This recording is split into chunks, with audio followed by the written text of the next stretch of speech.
Cek, cek. Oke. Nah, pada kesempatan kali ini gue akan coba membahas cara mengurutkan data menggunakan metode bubble sort. Nah, sebenarnya ada 3 cara yang mengurutkan data di Pascal itu. Ada yang pertama bubble, ini yang kita akan pelajari. Kemudian ada yang satunya lagi namanya insertion sort, yang lagi selection, yang satu lagi namanya selection sort. Nah, untuk kesempatan kali ini kita akan coba membahas bubble sort aja.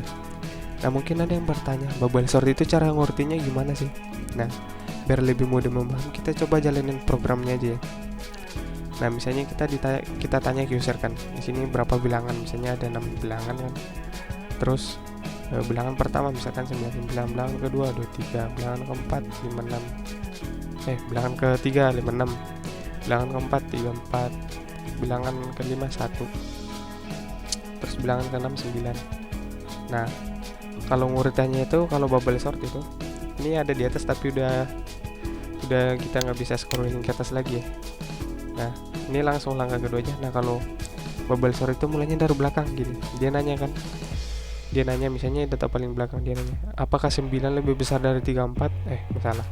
Apakah 9 kurang dari 34? Nah, kalau misalnya memang 9 kurang dari 34 tuh 9-nya maju, 34-nya mundur.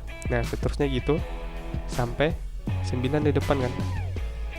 Tapi kalau misalnya gini, ini 34 kan. 34 apakah kurang dari 56? Benar kan? Maju 34, 56 mundur. Apakah 34 kurang dari 23? Enggak kan, jadinya 34 turun 23. Nah, ini 23 yang kita cek lagi ke depan gitu. Jadi nanti di akhir langkahnya itu ada datanya terurut dari terkecil ke terbesar. Nah gitu. Nah, ini kalau kalian jeli ya, tadi kan kita masukin 1, 2, 3, 4, 5, 6. Ada 6 data, langkahnya ada 5. Nah, mungkin ada yang bingung cara buat programnya gimana. Langsung kita praktekin ya. Alt F, new, terus kita program bubble, kemudian pakai uses CRT biar bisa pakai clear screen nanti kan, CLR. Ini kita buat tipe data biar lebih efektif ya. Nah, ya itulah, lebih efektif pemakainya. Nanti kita buat tipe data, misalkan tipe datanya namanya data gitu kan. Nah, kita buat dalam array. Sortnya kita bilangannya kan yang mau diurut tipe datanya sama semua kan. Nah, misalnya array dari 1 titik sampai 100. Nah, maksimal bilangan yang kita inputkan nanti itu 100 gitu maksudnya. Terus di sini kita masuk variabel. Nah, variabel yang kita butuhkan itu apa aja? Variabel yang kita butuhkan apa aja? Ada i, n. I nanti ini buat perulangan, n buat banyaknya bilangan yang mau diinputkan. Ini tipenya integer. Kemudian kita definisikan juga nanti jenis bilangan yang kita inputkan kan. Nah, jenis bilangannya ini tipe datanya kita pakai tipe data yang udah kita buat di atas, yaitu data gitu kan. Nah, sekarang kita biar nggak bingung, kita langsung masuk aja ke program utama CLSCR gitu kan. Nah, kita tanya ke user dulu, write input banyak bilangan aja deh, banyak bilangan, terus readline n gitu kan. Terus for i kita mengulang kan, nanyanya data ke 1 berapa, data kedua gitu kan, sampai data ke n. Kita tulis write data ke, kita tanya gitu kan, data ke i sama dengan berapa, terus readline a, i, nah gitu kan, terus n. Terus kita readline aja dulu gini kan. Terus readline data sebelum diurutkan, terus readline. Nah, yang sangat jelas terlihat ya. Nanti yang kita butuhkan itu ada prosedur tukar pastinya kan. Nanti kita tukar nilai yang, kalau misalnya nilai di belakangnya itu lebih kecil dari nilai depannya kan. Jadi kita butuh prosedur tukar di sini. Prosedur tukar. Nah, kalau prosedur tukar itu transmit parameternya secara reference kan. Kalau misalnya nggak secara reference, nanti nilainya nggak ketukar gitu kan. Nah, di sini kita butuh variabel bantu yaitu C. Nah, gunanya buat apa? Nah, kalau kita mau nukar nilai kan, kita simpan dulu kan nilai A di C gitu kan. Terus nilai A itu kita dapat dari B. Nah, nilai B itu kita dapat dari C, yang tidak lain adalah nilai A yang awal tadi kan gitu. Nah, kemudian kita butuh juga prosedur bubble. Ini namanya udah sama di atas ya. Ini di atas bubble, oh beda-beda. Gak apa-apa kalau misalnya masih beda namanya, kita pakai bubble aja. Terus ini var, kita butuh transmit parameter secara variable juga, secara reference. Soalnya kita mau ubah datanya kan. Terus ini kita butuh variabel lokal itu i, j buat perulangan nanti. Terus bikin for i titik 2 sama dengan 1 tuh. Nah, ini tuh n min 1 ya. Soalnya kalau misalnya ada 5 data, perulangannya sebanyak 4 kali kan. Langkahnya ada 4 kali kalau misalnya gitu. Nah, kalau misalnya ada n data, maka pengulangannya ada n min 1 kali kan. Nah, terus for j sama dengan 1. Nah, ini bubble sort itu tadi kan kita mulainya dari belakang ya. Jadi kita mulainya dari n terus down to i plus 1 di sini. I plus 1 terus do begin. Nah, kita tanya di sini. If dari jika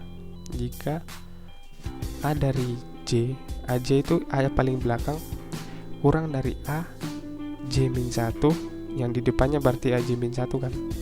Dan kita tukar nilainya. Nah, kita panggil prosedur tukar yang di atas ini kan.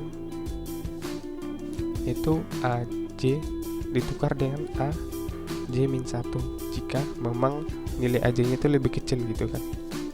Terus N, terus N, terus N. Nah, sebenarnya ini udah boleh dibilang udah jadi ya. Tapi nah, sebenarnya ada kurang juga. Kita butuh di sini prosedur tampil. Prosedur tampil sebenarnya bisa ditulis di program utama, tapi lebih enak kita buatnya dalam prosedur juga, prosedur tampil, biar nilainya biar nilainya nanti biar kita tinggal sekali manggil doang gitu, nggak usah nulis berapa kali. Nah, ini transmit parameternya secara by value doang, soalnya kita nggak ngubah nilainya kan, kita cuma mau nampilin nilainya. Nah, di sini terus kita butuh variabel bantu juga i di sini, integer buat perulangan nanti kan. Di sini for i titik 2 sama dengan 1 to n do. Terus kita write kan a ke i dengan spasi 5 gitu kan, maksudnya titik 25 artinya spasi 5 ya. Terus write len terus n. N nya ini titik koma ya kalau prosedur. Nah, di sini kita tampilin lagi kan data sebelum diurutkan, kita tampilkan A dulu kan.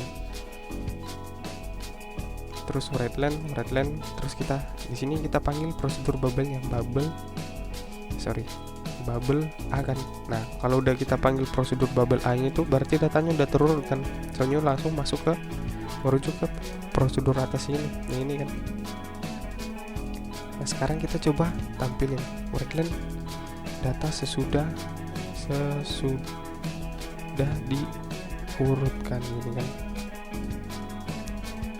Nah, terus kita pakai prosedur tampil lagi, tampil A gitu kan, biar keren lah. Write len, coba kita jalanin F9. Nah, udah jalan kan. Wih, gak ada error coy. Coba kita jalanin, misalnya ada 5 bilangan, misalnya ini 9, 9, 5, 6, 4, 5, 8, terus 1. Nah, kelihatan ya. Nah, ini data sebelum diurutkan kan, yang kita masukin data ke 1, data kedua, 3, 4, 5. Nah, sesudah diurutkan jadinya 1, 8, pennya. Nah, ini kan sesudah diurutkan. Nah, ini programnya agak kurang memuaskan, soalnya kita cuma langsung hasilnya gitu. Nah, gimana kalau kita mau nampilin langkah per langkah? Nah, kalau mau menampilin langkah per langkah, kita tinggal modifikasi aja.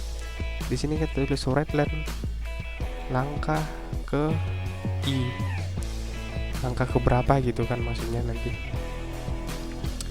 Terus di sini kita panggil prosedur tampil A. Terus di dalam sini juga kita panggil prosedur tampil A. Nah, coba kita jalani. Misalnya ada 5 data tadi ya. 9934 2 nah gini, kalau udah pakai anunya itu udah kelihatan kan. Jadi ini 3 dibandingin ini kecilan 3 kan, maju 3, 78 mundur. Ini 3 sama 2 udah benar kan, 2 di depan 3, jadi tetap.